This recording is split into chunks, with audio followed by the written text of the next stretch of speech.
Dampers may seem like a bit of mystical mechanical magic, so we created a transparent damper to show you exactly what's happening inside. Inside every monotube damper is a piston which moves through a body of oil. There are ports on either side of the piston that controls the flow of oil through that piston. This generates a desired level of damping force for both rebound and compression movements.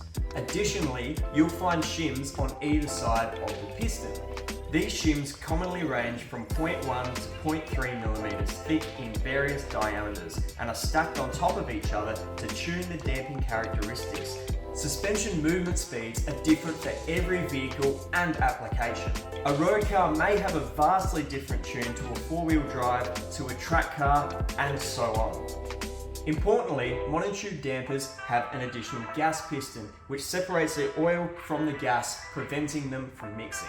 Nitrogen gas is used to maintain constant pressure on the hydraulic fluid, preventing it from foaming and ensuring smooth and efficient damping performance by providing more consistent resistance to suspension movement.